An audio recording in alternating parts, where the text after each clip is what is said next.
தெரிவித்துக் கொள்கின்றேன்.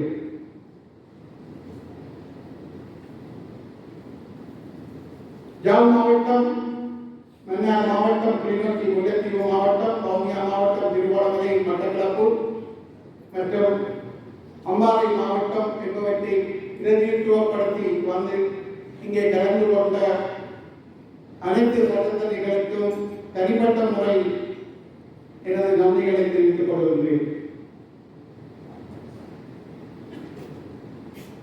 வவுனியாவில் நீதவானாக 9 ஆண்டுகள், மேல்நீதிமன்ற நீதிபதியாக 3 ஆண்டுகள் கடமை புரிந்துள்ளேன்.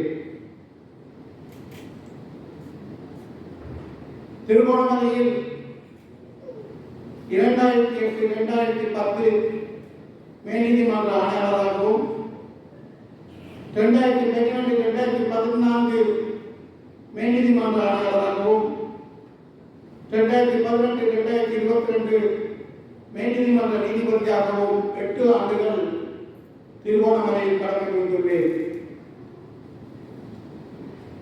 கல்முனையில் 1.5 ஆண்டுகள் மாவட்ட நீதிபதியாகவும் 1.5 ஆண்டுகள் மேல்நீதிமன்ற நீதிபதியாகவும் 3 ஆண்டுகள் கல்முனையில் கடமையாற்றியுள்ளேன். நான் பிறந்த மண்ணில், யாழ் மண்ணில் 2015 2018 வரை 3.5 ஆண்டுகள் மேல்நீதிமன்ற நீதிபதியாக கடமையாற்றியுள்ளேன். மட்டக்களப்பில் சிவில் மேன்முறையீட்டு நீதிமன்ற நீதிபதியாக 1 ஆண்டு கடமை புரிந்துள்ளேன். எனது முதல் நியமனம் வவுனியா நீதவான் நீதிமன்றம். நண்பர் புனிதரன் முதல் அரச சட்டவாதி வவுனியா மேல்நீதிமன்றம்.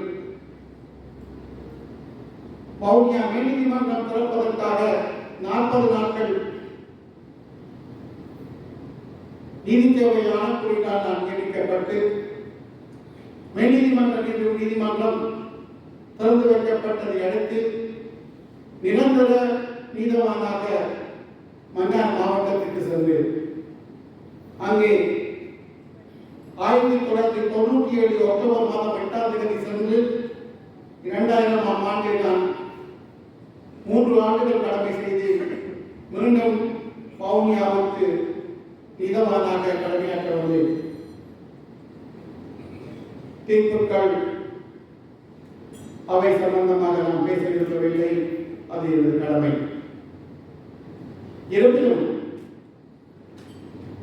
வருகின்ற 5/2/2025 எனது 28 ஆண்டுகள் எனது நீதி சேவை முடிவுறுத்தப்பட்டுள்ளது.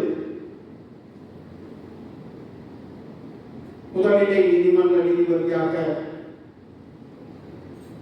எனது நீதி சேவை முடிவுக்கு கொண்டு வரப்பட்டுள்ளது.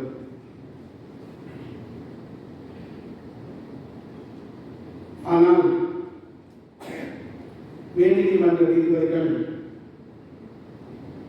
90 பேர் இருக்கின்றார்கள். அதில் முதலாவது இலக்கத்தில் நான் இருக்கின்றேன்.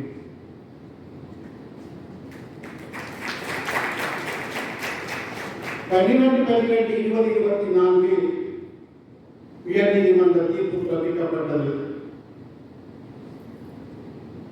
அனைத்து தடை உத்தரவுகளும் விளக்கப்பட்டன. 12/1/2025 மேன்முறையீட்டிலிருந்து 4 நீதிபதிகள் உயர்நீதிமன்ற நீதிபதிகளாக பதவி உயர்த்தப்பட்டார்கள். மேன்முறையீட்டில் 4 வெற்றிடங்கள் 12/1/2025 நான் தகமையானவன், சட்டப்படி தகுதியானவன், தகுதியானவன் ஏனெனில் இலக்கம் 1. ஆனால் என்னுடைய பிறந்த தினம் 20/1/2025 மேல்நீதிமன்றம் 61 வயது அடையும் போது முதலிலே நீதிமன்றம் முடிவுக்கு கொண்டு வரப்பட்டது.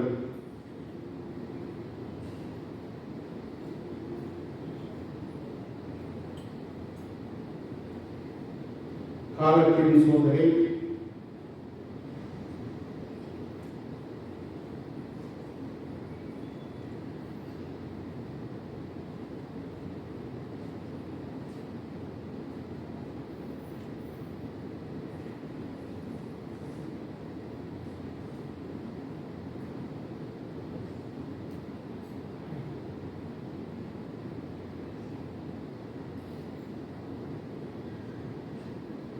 முடிவு.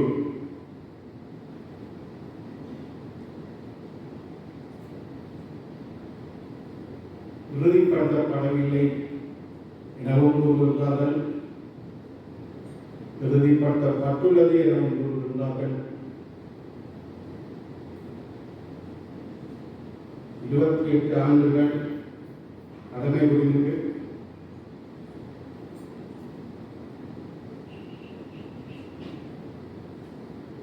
புரியாத புதிதாக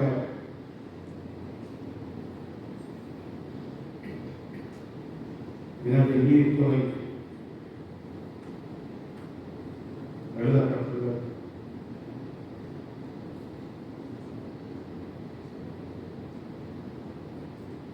வேதனையா, சோதனையா, சாதனையா எதுவும் புரியவில்லை.